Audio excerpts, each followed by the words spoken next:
সততার পথে সত্যের খোঁজে আপনারা দেখছেন বি নিউজ বাংলা নেটওয়ার্ক।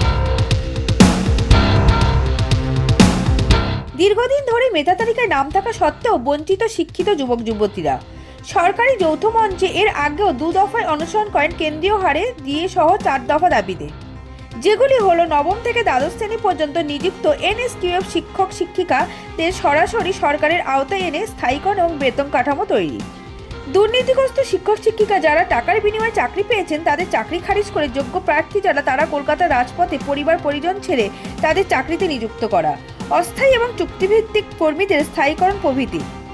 সংগ্রামী যৌথ মঞ্চের অভিযোগ, যেখানে হাইকোর্ট 6 মাসের মধ্যে বকেয়া ডিএ মেটানোর আদেশ দিয়েছেন, সরকার সেখানে সাধারণ জনগণের টাকা ব্যয় করে হাইকোর্টের আদেশকে উপেক্ষা করে সরকারি কর্মচারীদের প্রাপ্য ডিএ যাতে না দিতে হয় তার জন্য সুপ্রিম কোর্টে কোটি কোটি টাকা ব্যয় করে চলেছেন। তাদের আরও দাবি, আজ পুরো পশ্চিমবঙ্গে দুর্নীতিতে ভরে গেছে, যেখানে কয়লা, বালি, গরু, রেশন দুর্নীতি থেকে শুরু করে শিক্ষিত যুবক যুবতীদের মেধা ও স্বপ্নকে চুরি করা হয়েছে। এই মহামিছিলে পশ্চিমবঙ্গের বিভিন্ন প্রান্ত থেকে শিক্ষক শিক্ষিকা সরকারি কর্মচারীরা অংশগ্রহণ করেন। সরকারের দাবি, তাদের যথেষ্ট ভাড়ারে টাকা না থাকার জন্য ডিএ দিতে অপারগ, কিন্তু সংগ্রামী যৌথ মঞ্চ এ দাবি মানতে নারাজ। তাদের দাবি, সরকারের ডিএ দেওয়ার সদিচ্ছা নেই।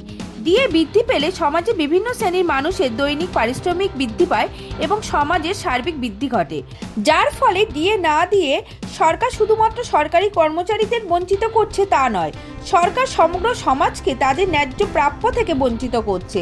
আজ তাই সংগ্রামী যৌথ মঞ্চ এই দুর্নীতির বিরুদ্ধে গর্জে উঠেছে।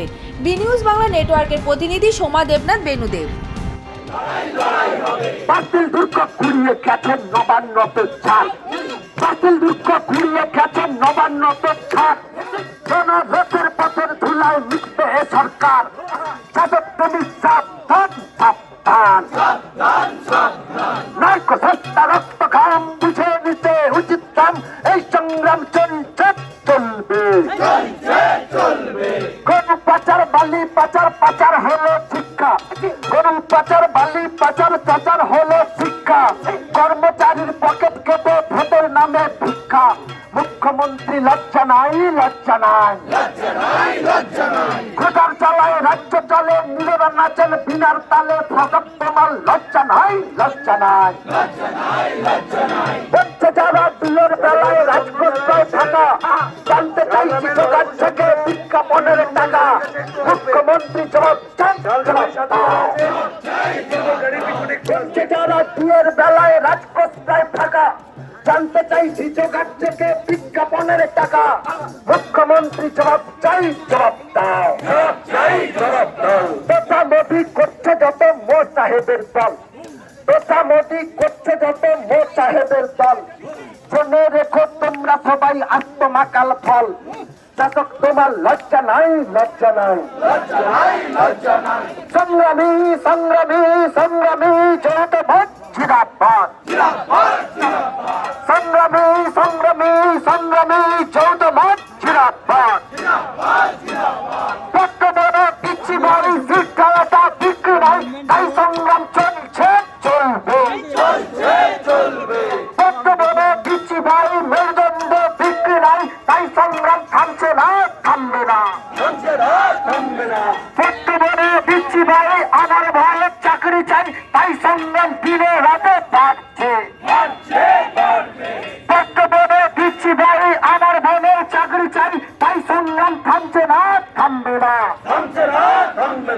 বর্তমানে পিছি বাড়ি আমার হকের দিয়ে চাই, তাই সংগ্রাম থামছে না থামবে না। সরকার যখন দুয়ার এতে কর্মচারী কেন পথে কারণ জানা দরকার, আদায়টা করতে পারেনি।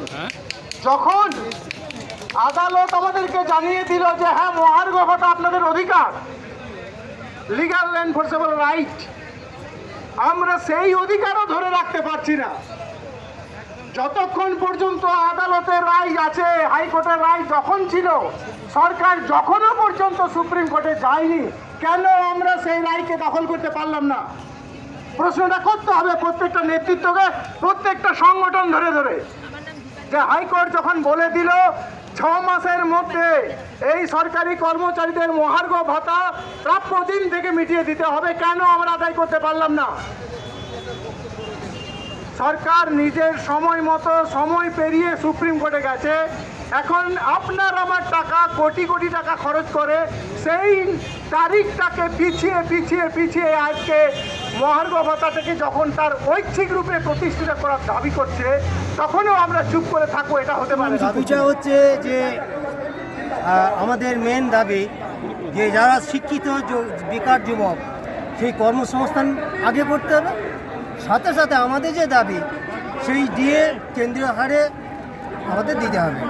তার আর যারা ট্রেনিং করে বিভিন্ন রকম যোগ্যতা অর্জন করে রাস্তায় বসে রয়েছে তাদের নিয়োগ কেন্দ্রীয় হারে ডিএর কথা বলছেন, তো আপনাদের কত % ডিএ বাকি? এখন দিয়ে আমাদের 36%। 36% ডিএ বাকি, অর্থাৎ কেন্দ্র সরকারের কর্মচারীদের থেকে আপনারা 36% ডিএ কম পাচ্ছেন। আচ্ছা, মূল উদ্দেশ্য হলো যে যেভাবে চাকরি চুরি হচ্ছে, যোগ্যরা বঞ্চিত হচ্ছে, শিক্ষিতরা বঞ্চিত হচ্ছে, সেই বঞ্চনা থেকে মুক্তি পাওয়া। কারণ আগামী দিনে যেভাবে সমাজ ব্যবস্থা, যেভাবে চাকরি চুরি হচ্ছে, যেভাবে অযোগ্যতার হাতে চলে যাচ্ছে, তাতে এই সমাজের পক্ষে, বাংলার পক্ষে খুবই বিপদ। এবং যারা সরকারি চাকরিজীবী আছেন বা শিক্ষক কর্মচারী আছেন, প্রত্যেকেরই যেভাবে ডিএ থেকে বঞ্চিত করা হচ্ছে, ডিএটা তাদের অধিকার নয়, ভিক্ষা বলা হচ্ছে, এর প্রতিবাদে আজকে মিছিল। প্রতিবাদে তোমার পাশে চাই বলো হরি বল হরি বল বলো হরি বল। ভেসে গেল 14 তলার ঢোল বলো হরি বল হরি বল। ছোট বাবুর ডিহে বাকি বড় বাবুর তাই, এই ছোট বাবুর ডিহে বাকি বড় বাবুর তাই। ডিহে চুরির প্রতিবাদে তোমার পাশে চাই বলো হরি বল বলো হরি বল। ভেসে গেল কালীঘাটে ঢোল বলো হরি বল হরি বল। তোমার ঘরে এসির হাওয়া আমার সাথীর বন্ধ, লজ্জা লাগে দরকার। চুরি করেছে ভাইয়ের চাকরি সরকার। এই নেতা মন্ত্রীর বেতন বাড়ে, বঞ্চিতরা পেটের ভাত খরচে ওঠা দরকার। চুরি করেছে ভাইয়ের চাকরি সরকার। এই নেতা ট্রেন শিয়ালদা এবং হাওড়া থেকে যা ছাড়ে, আপনি গিয়ে দেখুন তারা কেন বাইরে যাচ্ছে। তার প্রতিষ্ঠাতা হচ্ছে এই পশ্চিমবঙ্গে। আমার মহার্ঘ ভাতা কম থাকার জন্য ন্যূনতম মজুরি আর 300 টাকা, পার্শ্ববর্তী রাজ্যে সেটা 800 টাকা। কেন সে শ্রমটা এখানে দেবে? এখানে জন্মগ্রহণ করবে, এখানে প্রতিপালিত হবে, এখানে বড় হবে, শ্রম দেবে বাইরের রাজ্যে। কেনই সরকার দ্বিচারিতা আমাদের সাথে করবে? এই জায়গাটা আজকে পরিষ্কার করে বুঝে নিতে হবে। সমাজের প্রত্যেকটা মানুষকে জানতে হবে যে সরকারি কর্মচারীরা সমাজের শত্রু নয়।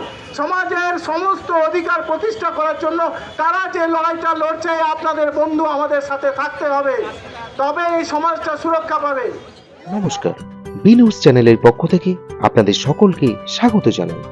আমাদের চ্যানেলের আরো আপডেট পেতে আজই চ্যানেলটিকে সাবস্ক্রাইব করুন, সাথে থাকুন, পাশে থাকুন।